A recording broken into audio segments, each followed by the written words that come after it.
be in charge of their money, be in charge of your wealth and your personal portfolio. Don't rely on others to manage it for you. You need to be the champion for that. And being able to deploy equity in any sort of market condition, as long as there's a sound, safe deal to put it in, that's ultimately what we're trying to do. Your network is your net worth. Come listen to some of the most successful people I know share invaluable knowledge, stories, and advice in real estate, business, and beyond. This is Weiss Advice. Whether you want to take your business or personal life to the next level, look no further. Welcome back to another episode of Weiss Advice. I'm your host, Yona Weiss. Awesome to be here today with Danny Randazzo. Excited to have you on the show, Danny. Finally, it's been a long time coming. I know. It's been a long time coming. Grateful to be here. Glad. I know we were trying to record this several weeks ago, if not a month or two ago, and had some technical difficulties in rescheduling, but very excited to be here and, chat real estate with you. Yeah, absolutely. And for those of you who don't know Danny, he is one of the co-founders and managing partners of passiveinvesting.com. Trivia question, if you can figure out how much they bought that domain for, but that's a story for a different day. One of the reasons I'm really excited about this is Danny's partner, Dan Hanford, was the first guest on Weiss Advice podcast that we published close to 3 years ago. And by the time this airs, it will probably be just about 3 years ago. We released that in June of 2020.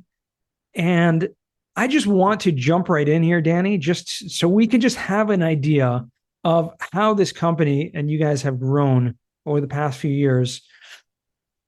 On that episode, Dan had mentioned that at the time, you guys had approximately 270 million in assets under management, which was a little over 2,000 multifamily units. Okay. Now, 3 years later, catch us up to where your portfolio and what the company looks like today. Yeah. So we've grown a little bit since then, and I was trying to pull up our exact stats. We are roughly at about 1.5 billion in AUM. So what is that? Just under maybe a 8x or so. Yeah. Since then. And we came through, some odd times, right? 2020, I think, was the COVID time frame. Then 21 post-COVID, 2022, same kind of deal. And then halfway through 22 and into 2023, we had kind of the global economic uncertainty, slowdown, supply chain issues, interest rate hikes, a variety of things. So really grateful for what we've accomplished, but also, a combination of making good business decisions and kind of getting lucky at the same time. So, one of the big focuses back in 2020, when you first had Dan on, we really shifted our focus going away from Class B multifamily products and really starting to focus on the Class A newer stuff built within the last, 5 to 10 years or so. And that really worked out and proved to be a great business strategy. Through COVID, there was a lot of uncertainty of if residents could afford to pay and challenges with shutting down, employees not getting paid. But we had really great properties, great residents with great jobs, and didn't really have any major challenges through COVID. Our collections remained very sound and stable. So really grateful for that. And like I said, we kind of slowly stepped away from the Class B heavy value add investing because the returns were not quite as robust. Like if a Class B was generating I'm making it up, a 15 IRR, and we could buy a Class A that had a 13 IRR, we were saying to ourselves, man, we're doing a lot of work, a lot of risk to make 2% extra. maybe we won't do that and we'll buy this product. And Right. we got lucky with that. Through that time period, we also said, hey, our investors at passiveinvesting.com want to have a diversified personal portfolio, just like, Dan and myself want to have. And so we started going into these different asset classes and building out another team. So Right. we had a multifamily piece really ironed out, very efficient, very effective. We started buying self-storage facilities. We got into a hotel project, and we've started buying express car wash facilities. And we've also got our lending business. And so across those different opportunities, we can really cater to the needs and the wants of our investors to have a diversified portfolio that still gets the great tax advantages that real estate can provide. It provides the steady cash flows, and you have a great secure place to put your money, kind of first and foremost. So that's where we've come, and the team has grown. If anyone, kind of wants to see how we break out our businesses or all the team members that we have, just check us out, passiveinvesting.com. That's awesome. And I mean, you've grown extensively, obviously talking about the different branches of the company and growing kind of organically, I think, but the exponential growth that you have seen is really, I mean, a testament to you guys who are running the company from the top down and, seeing the growth, like you said, the number of people. I mean, 3 years ago, it was just basically you, Danny, Dan, and Brandon, the third partner, each one of you with your kind of unique or different skill set that brought to the table and made such a great partnership. But now, I mean, I don't think last time we spoke, you were over 50 or 60 employees. Yeah, across all of our company, across all of our different companies, we've got a couple hundred employees now. And Brandon actually elected at the end of 2022. He retired from the business. And so Dan and I are kind of running the ship. But like you said, it was very important at the beginning of this partnership. We had a diverse background and skill set that we brought to the table. To get to where we are today with that growth, we brought a lot of skill sets to it. So it wasn't like we were starting from ground zero. Mm-hmm. Dan has some successful medical clinics, some other kind of marketing, sales businesses that he has ran and been a part of, managed many different employees, larger volumes. I have that skill set from my consulting days of working with multi-billion-dollar businesses, managing teams, hiring and managing people. So those skill sets really provided us the ability to not only roll our sleeves up and do the work, because when we started, we were doing every job under the sun. There were zero employees day one. It was just as partners, and we did everything from sourcing deals, underwriting deals, talking to investors, communicating with investors, working with lenders, finding other professionals, whether it's attorney, cost segregation. We did all of that, and we had always envisioned meeting a team and building that out very methodically and kind of key team member at a time to alleviate and take off some of the activities to free up our time to focus on the growth and other aspects of the business. Absolutely. And I think one of the most amazing things about the company, and not to just be a plug for the whole company this whole episode, but it has been the combination of obviously not just running and operating very successful real estate businesses and investments and building that investor list, but also providing great educational products and seminars. I mean, Dan was really the first one to have such the online forums, even before COVID, these, multifamily investor nation virtual, summits that were going on prior to even when it became popular with COVID, that everyone was doing these virtual summits, bringing on guest speakers until, last year that you guys started and did the first in-person event, the MFIN conference, which, by the way, parenthetically, was probably the best in-person conference I have been to in years. And I'm Oh, not, good. yeah, I'm not just saying that. And I'm plugging And it. I mean, if you check your social media feed, you're at like a conference a day. So, I go to a lot of conferences. that's a great, we very much appreciate that advice coming from such a conference professional. It was awesome on so many levels. And, obviously for the first time having done a conference in person, I think even with everything that does go wrong in the first time doing a conference, it was to the naked eye, it was not discernible. It just seemed like it went off without a hitch. And I'm excited for hopefully this episode airing in time for people to still get tickets for MFIN Con 2023, which is happening in Charlotte, June 12th through 14th. You go to mfincom.com. Yeah, we'll put it in the show notes. Anyways, guys, check it out. Cool. Use promo code YONA. I don't even know how to spell my own name. You guys know how to spell my name, YONAH, and get some money off your ticket there. Anyways, back to that was from our sponsor today.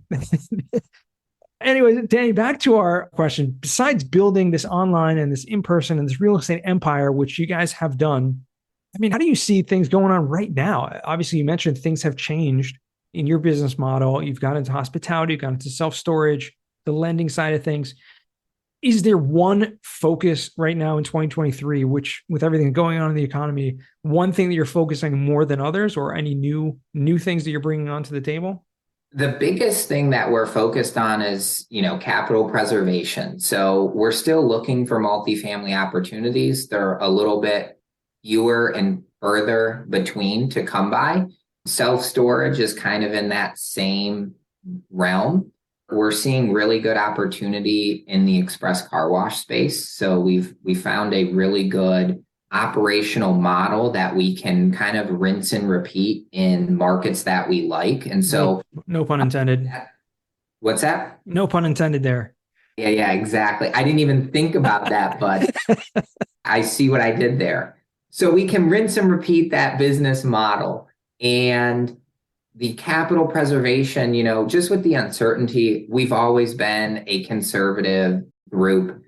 We're not trying to hit home run deals every single time. We want a safe place to protect our money, an opportunity to make money along the way, get some tax advantages, and kind of slowly build wealth over time. And so that is the forefront message for 2023. I think there's really great opportunities that we will uncover and be able to invest in. What we've seen so far is that there is still an appetite from investors.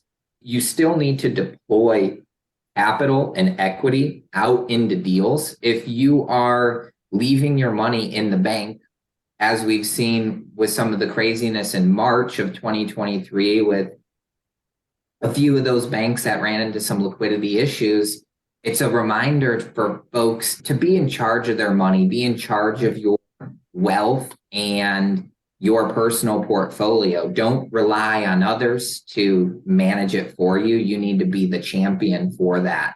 Right. And being able to deploy equity in any sort of market condition, as long as there's a sound, safe deal to put it in, that's ultimately what we're trying to do. And so we know from our investors and ourselves that, hey, there's money that we need to go out and deploy it, and we want it securely protected, and we'd like it to be making money along the way. Because if it's just sitting on the sidelines, you're not earning anything.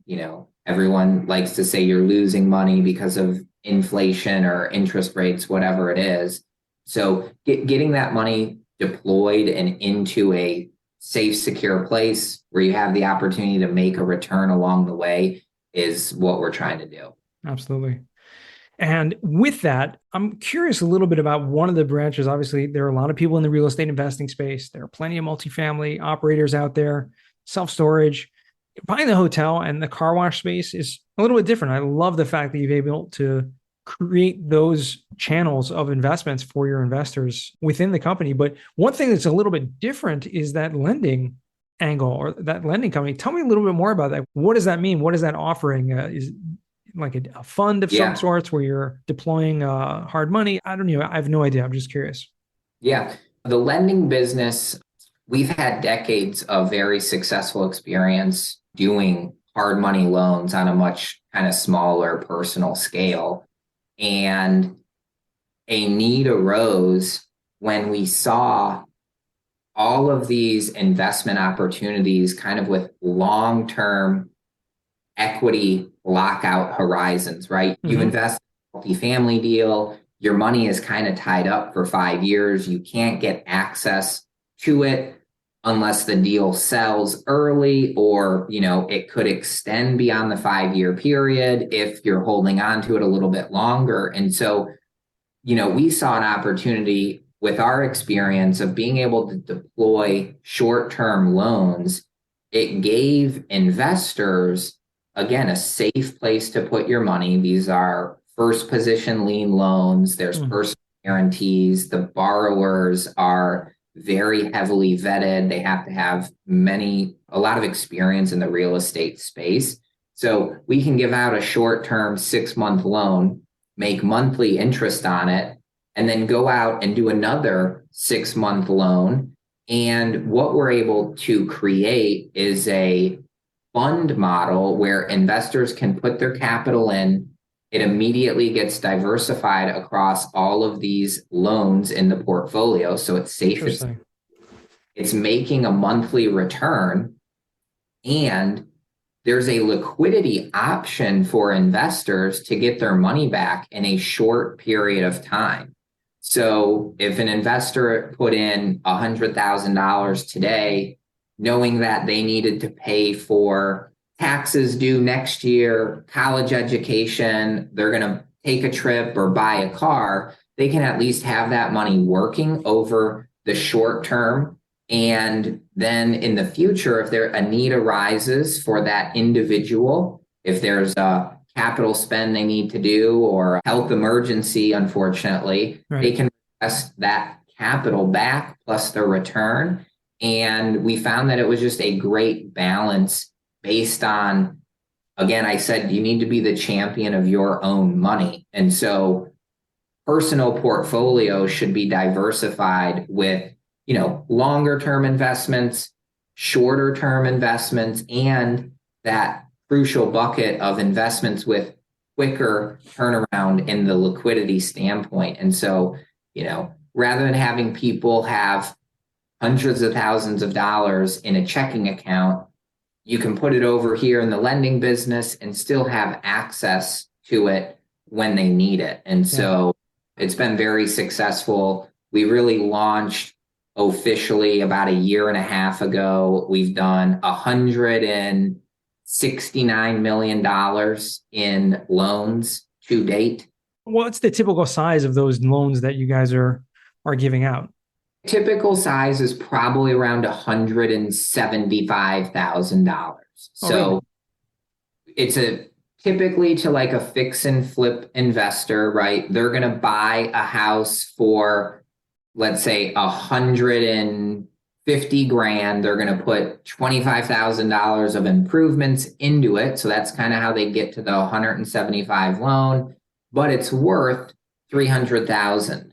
And so their whole goal is to buy it at a discount, fix it up, and then list it as quickly as possible and turn a profit on that. So that's kind of the typical model. If someone's interested in learning more, just reach out and I can kind of better explain some of the loan programs. No, that's amazing. And that's a lot of loans to process and to get through in a year and a half.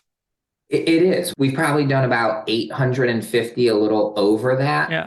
But again, for us as operators, and we've got a great partner, Kelly, who really runs that entire borrower loan servicing side. When we think about starting a new business unit, it's not, we're kind of bootstrapping it, but we're also bootstrapping it as institutional investors. And so, we have this really, really robust institutional quality software that we use to originate loans and service loans, very similar to what like a top 5 bank in the US would use. And so our model is always have, the best tools at our disposal to be extremely effective in running and operating businesses. And so, that's just a model I think that really separates entrepreneurs from being productive or successful in their own right versus, being highly successful and highly effective. It takes not only hard work, but really effective tools. It'd be a similar concept of like, if you're trying to build a house and you're going to do it all with manual labor and no power tools, like you can be effective, you can build a beautiful house. It might take you 5 years to do it with just a hammer and nails. But if you have these power tools, you can build it more effectively, more precisely, and a little bit faster. Yeah. And, just to continue that analogy, if you were to do it all by yourself, right? As opposed to having a huge team of experts in their individual crafts, Precisely. I think what you've done is, brought in experts on your team who are, good with car washes, who are good with lending, who are good with self-storage already previously, and therefore been able to effectively grow those teams to the extent they have because you've had the experts doing their own thing and not trying to figure out everything on your own.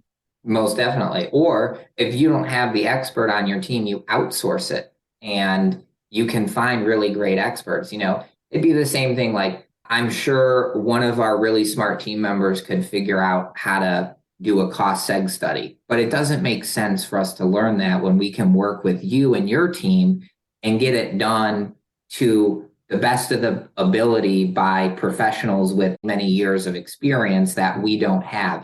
The ROI is not there. We would spend hundreds of hours trying to figure it out versus, working with you and your team and getting that done quickly and knowing that it's right, it's accurate, and it's the best that we're going to get. Yeah, 100%. And there's so many little tiny things like that. Amazing. Well, Danny, I want to transition now to what we call the final four. These are 4 questions. Incredible how the time flew by, but these are 4 questions I ask all my guests. And first question to you is, what's the worst job that you ever had? I wouldn't consider any job the worst. I learned a tremendous amount from all of them. And growing up, I was always an entrepreneur. So I was the kid in the neighborhood with like the lawn mowing business. I would paint whatever you needed. I would fix sprinkler systems. I'd do landscaping, kind of manual labor stuff. The hardest job I ever had, I was probably, I don't know, 10, 11, 12 years old, and I would fix up people's beaches in the springtime to get ready for summers in Michigan. And I would move wheelbarrows full of sand that weighed probably 2 or 3 times as much as I did, and sweating in the hot summer heat, shoveling yards and yards of sand, which is measured by dump trucks full, a lot of sand, like multiple days, 12-hour days. So that was hard, but it taught me a very valuable lesson of how hard people work for their money. And so I never had a terrible job that I just despise. Like, I'm kind of the mindset, like, if something isn't working for you, you're responsible to change it. So I kind of liked them all. That was probably the hardest job. Yeah. I mean, it definitely sounds like a hard job. And I mean, characterizing something as a bad job, I totally get that. But, on a scale of best to worst, there's probably one that in that regard, it probably fits in to that category. Sure. Second question is, what's a book you've read that's given you a paradigm shift? Oh, many books. So one specific example that jumps out, Think and Grow Rich, Napoleon Hill. I remember it to this day. My wife and I were on a vacation. We were in Italy. I was reading the book and I got to the chapter on goal setting, and the words hit me perfectly. And I'm getting goosebumps right now. Wow. The words about setting a goal, of having a goal that's well-defined, that's measurable, and has a time to it. I wrote down my goal to basically the amount of income I needed to generate from a passive income perspective by a certain time in order to quit my job in the consulting world. And that paradigm shift occurred right then. And the book hit me just at the right time.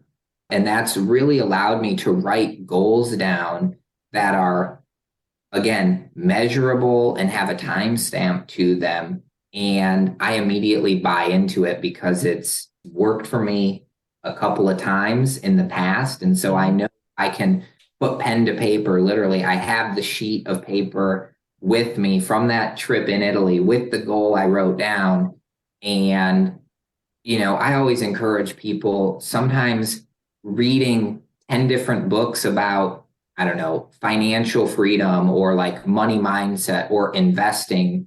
One book, one sentence, one chapter is going to hit you when you are ready to read it and interpret it correctly. Right. So I enjoy reading. I try to read a lot of different books, but that's just one example. I've got many different ones that they just hit you at the right time. And it's the same message I probably read 10 different ways before, but this one message was crucial. Yeah. And I love that, fact bringing that up, and even reading books over and over again, because the messages, like you said, will hit you at the right time when you need to hear them. Hopefully. I mean, they will. Correct. That's so powerful. Speaking of books, you've actually written a couple of children's books. Is that correct? Can you tell us about that? I've got 2 children's books, all focused on kind of money and financial mindset, that are great reads for kids to get them thinking about money and really trying to remove the taboo-ness around money conversation within the household. It's the parents' job or adults' job to really be comfortable with money, talk to kids about money, and get people into a better mindset financially. I've got another adult book I wrote actually with our lending business partner, Kelly, about kind of the roadmap to financial freedom. So that's a great handbook for someone who's looking to try to kind of rinse and repeat what Kelly and myself have done and how we've built these businesses. And then, the passiveinvesting.com team, we've got a multifamily investing book that will be coming out very soon. So probably by the time this show airs, you'll be able to pick up that book about being a very effective, active, or even passive investor. Awesome. Looking forward to that. And we'll make sure to put the links to all that in the show notes when this does go live. And for the third question, which is, what's a skill or talent that you'd like to learn? And this can be anything. Skill or talent that I would like to learn. I have been brushing up on my Italian. I'm enough to be dangerous in a conversation, but I'd like to be a little bit more effective and fluent in that. So, sometimes in my free time, I do the little free app on the phone and practice with that, but it's just one thing I'm working on. Awesome. Love that. And I think it's great.